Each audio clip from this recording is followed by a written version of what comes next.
Halo semua, pada video ini kita akan membahas 13 pertanyaan menarik dari pengunjung yang disebut bungkus. Ke-13 pertanyaan ini sangat penting, dan setahu saya banyak juga orang Kristen yang masih belum paham. Nah, ke-13 pertanyaan itu adalah: 1. Apa itu roh? 2.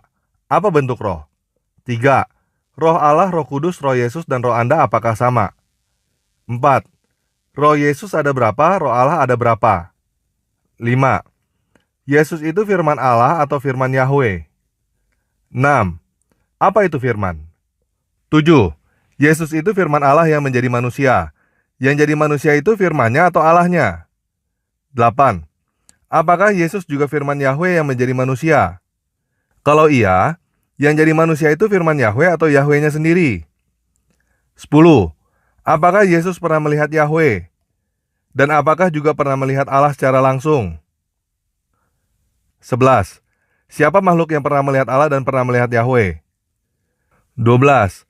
Adam dan para malaikat itu ciptaan Yesuskah, Allahkah, atau Yahweh-kah? 13. Tuhan kalau bahasa Inggrisnya itu apa? Nah, saya akan menjawab semua pertanyaan bungkus, namun tidak sesuai dengan urutannya. Oke?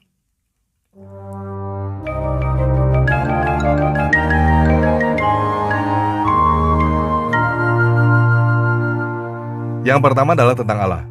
Ini adalah topik yang sangat panjang, dan saya sudah membuatkan beberapa video jawabannya.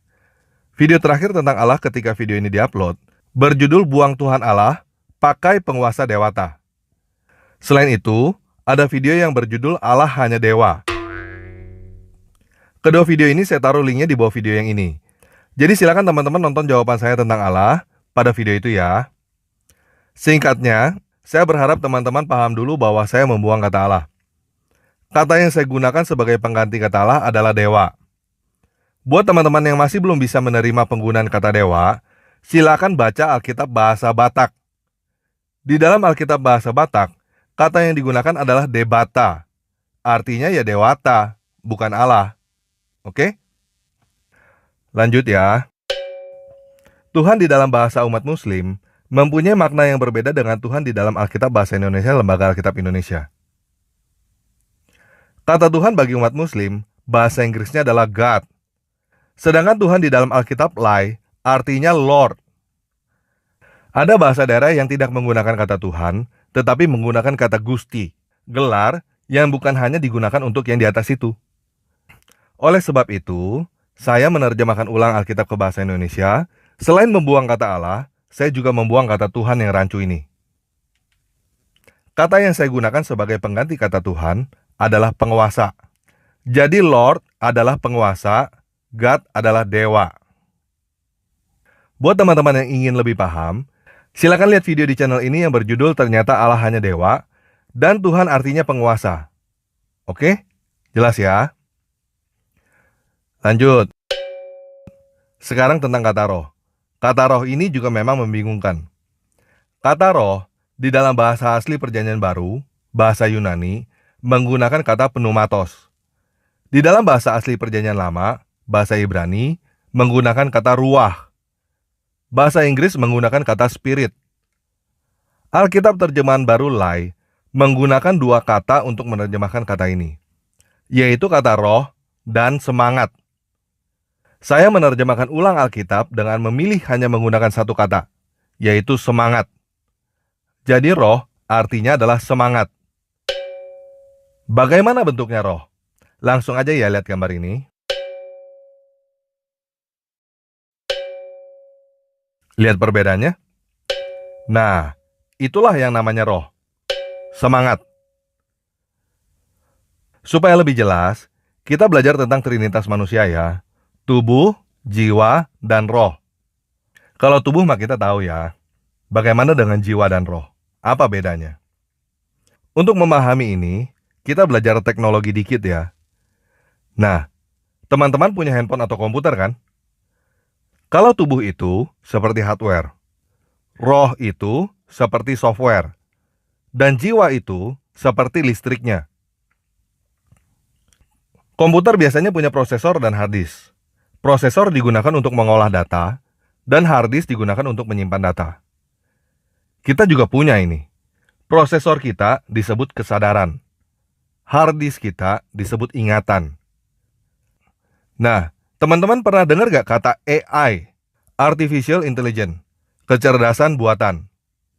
AI adalah software dengan algoritma yang berbeda dengan algoritma biasa. Software AI adalah software supaya komputer bisa bikin software sendiri. Software ini didesain supaya komputer bisa belajar dan mengambil keputusan sendiri. Nah, kita jauh lebih kompleks daripada komputer. Tapi kurang lebih begitulah. Kita ini adalah AI-nya Tuhan. Bisa terima ya? Nah, sampai di sini saya mau bertanya nih sama teman-teman.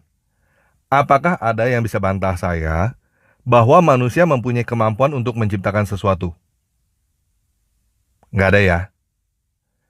Nah, kalau teman-teman udah paham bahwa manusia mempunyai kemampuan untuk menciptakan yang luar biasa, seharusnya teman-teman juga udah bisa paham bahwa Dia sang pencipta langit dan bumi menciptakan manusia seperti Dia. Kita bisa menciptakan adalah bukti bahwa sang pencipta menciptakan kita seperti Dia. Nah, teman-teman yang masih mau berkata bahwa manusia tidak mirip dengan sang pencipta, silakan balik ke zaman batu. Jangankan handphone kamu, jangankan lampu yang ada di rumah kamu. Rumah kamu itu pun ciptaan manusia. Dan saya mau kasih tahu kamu sesuatu. Semua ciptaan manusia itu adalah ciptaan orang kafir. Dan dipakai oleh orang kafir untuk memurtadkan orang Islam. Jadi teman-teman yang gak setuju manusia seperti sang pencipta, silakan keluar dari rumah kamu. Hidup di hutan, dan jangan pakai otak kamu untuk membuat sesuatu. Karena ketika kamu membuat sesuatu, kamu menjadi pencipta. Dan kamu menyamakan diri kamu dengan Tuhan. Oke? Paham ya? Gimana? Manusia mirip gak dengan sang pencipta? Kalau kamu masih bilang gak mirip, mending kamu tutup YouTube ini sekarang aja deh. Percuma lanjut dengerin video ini, kamu gak akan ngerti. Langsung aja keluar dari rumah dan hidup di hutan sekarang. Ya?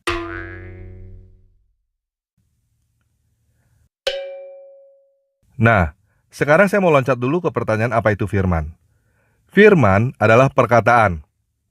Kalau di dunia teknologi, ini bisa saya ibaratkan source code. Apa itu source code?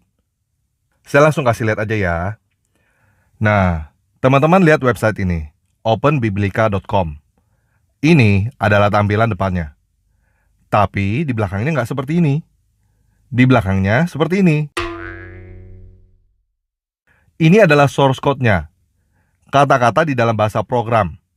Dari source code inilah keluar tampilan seperti yang teman-teman lihat. Semua software belakangnya kurang lebih seperti ini. Nah, source code ini diinstal di hardware, jadilah namanya software yang kita gunakan. Jadi firman atau perkataan itu seperti source code. Roh atau semangat itu seperti software yang sudah diinstal. Paham ya? Nah, ada software yang disebut operating system. Yang paling terkenal sekarang adalah Windows, Linux, Android. Operating system adalah software dasar untuk menjalankan semua fungsi hardware. Dan di atas operating system ini kita menaruh software lainnya yang cocok dengan operating system itu. Pada makhluk hidup, source code untuk hardware-nya yang kita sudah temukan sekarang disebut DNA. DNA ini adalah coding yang ada pada setiap makhluk hidup dan unik. DNA mengatur terbentuknya hardware, tubuh. Jadi bentuk tangan kamu, warna kulit kamu, ketebalan rambut kamu, semuanya sudah dikoding di dalam DNA. Dan perkembangan teknologi sekarang ini sudah sampai rekayasa genetik. Jadi DNA sudah mulai bisa diedit oleh manusia. Jadi mungkin suatu saat nanti, pada zaman anak cucu kita bisa milih anak kita mau rambutnya warna apa. Mengerikan. Jangan khawatir.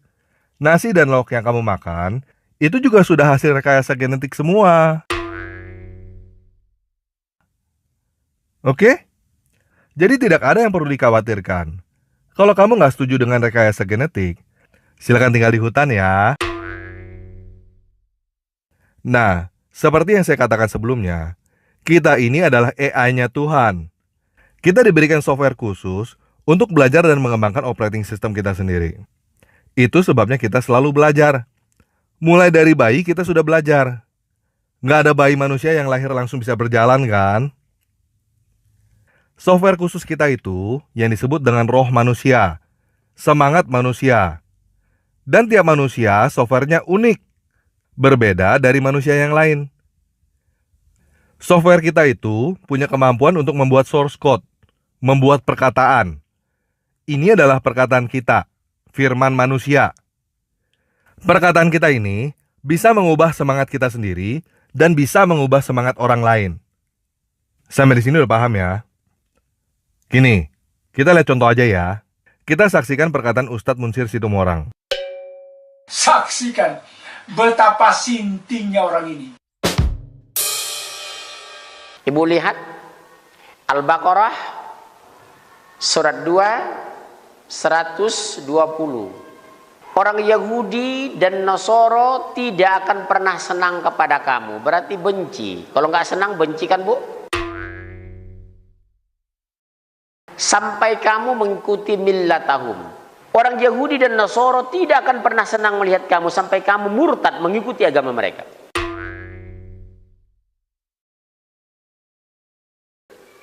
Jadi ada tekstual dalam Al-Quran.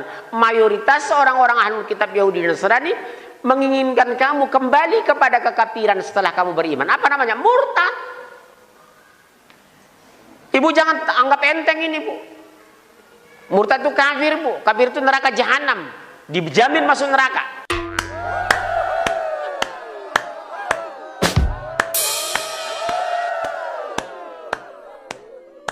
Langsung di brainwash, cuci otak. Lihat anak-anak kita.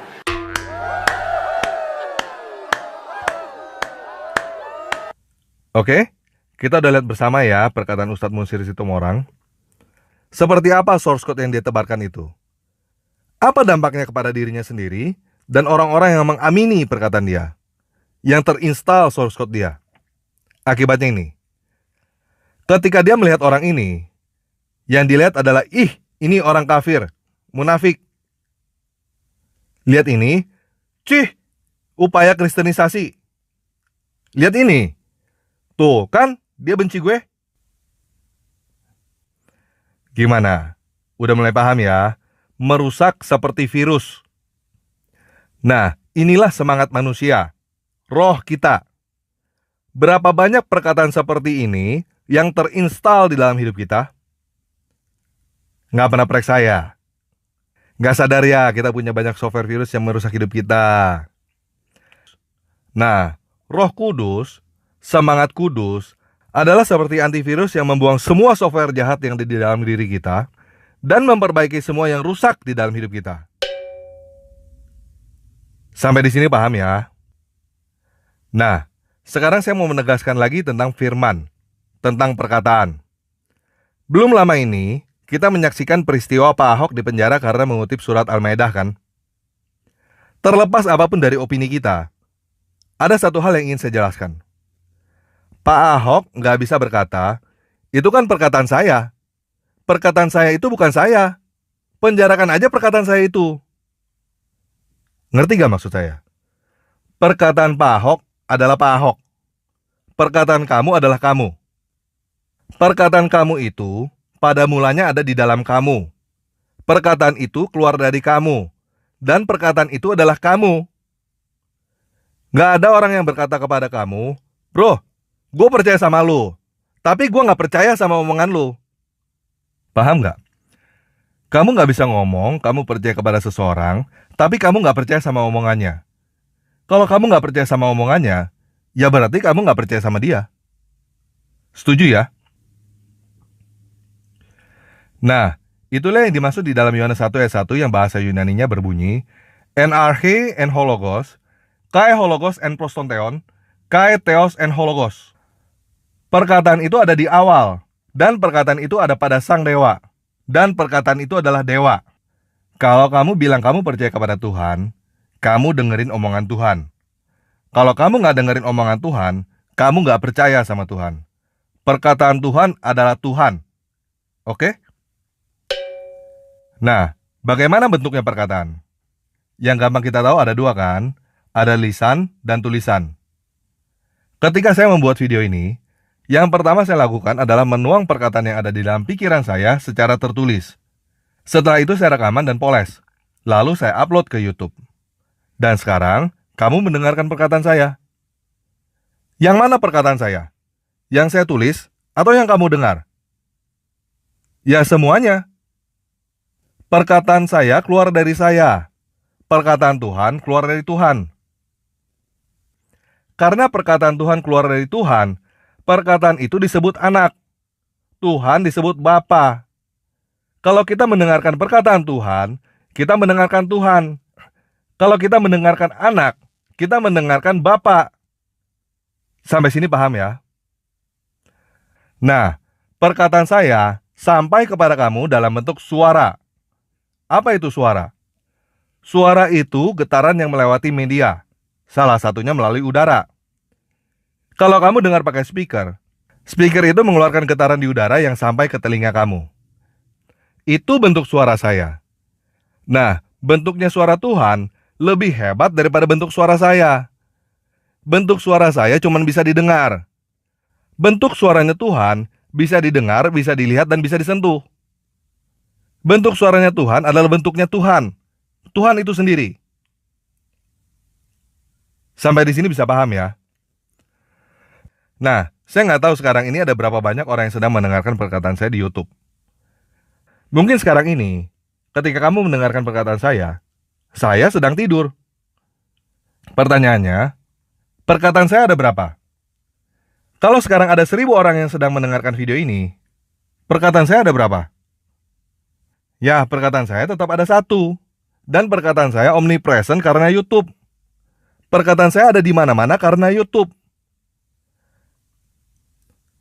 Kalau perkataan saya ada 1 dan omnipresent, apalagi perkataan Tuhan. Alkitab yang banyak disalin dan diterjemahkan ke dalam berbagai bahasa itu adalah YouTube-nya Tuhan. Paham ya? Nah, teman-teman masih ingat gak judul video yang sedang ditonton ini? Teknologi menjelaskan Trinitas, tubuh, jiwa, dan roh. Ini adalah judul perkataan saya yang sedang kamu dengar. Judul perkataan Tuhan yang datang ke dunia sebagai manusia dan disalibkan itu adalah Yesus, Yahweh menyelamatkan. Bisa paham ya?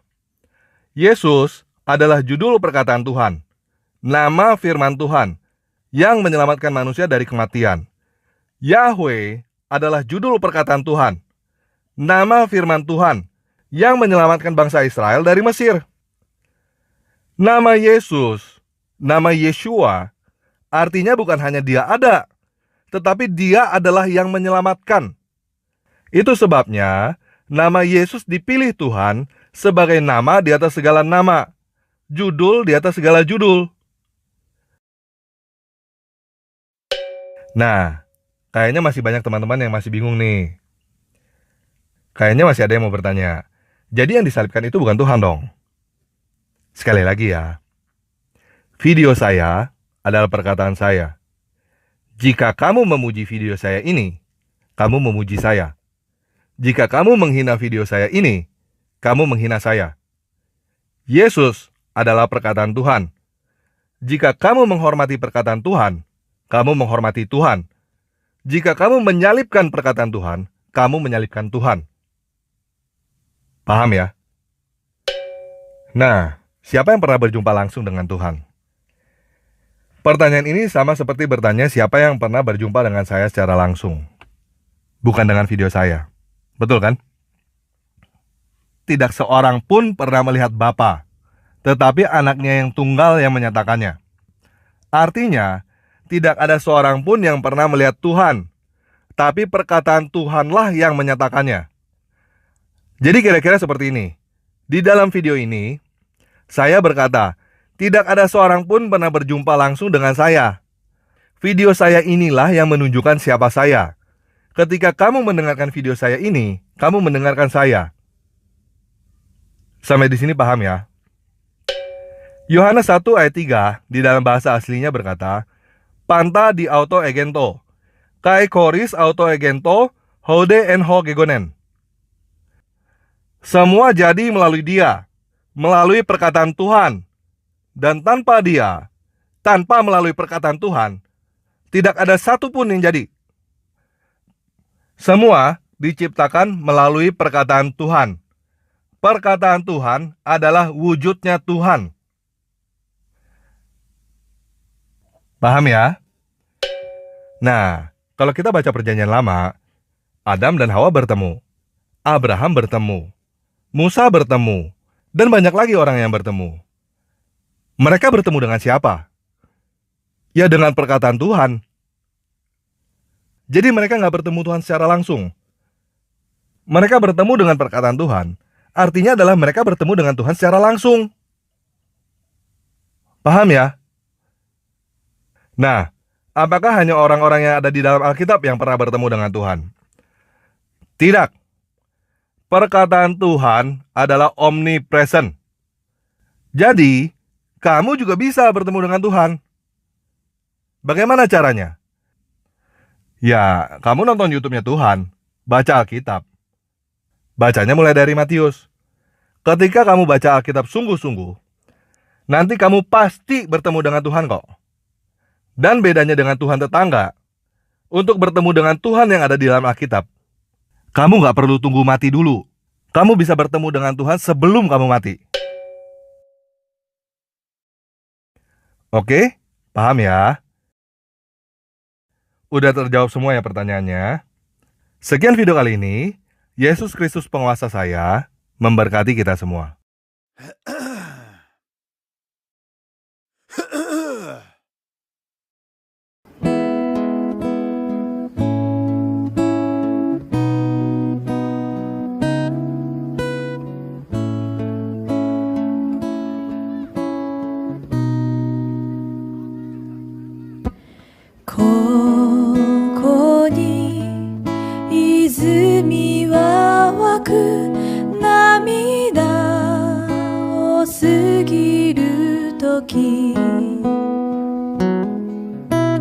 やがて実を結び笑い声に満ちる花も雲も風も海も奏でよ奏でよイエスを空に響け歌え魂よ恵みを恵みを恵みを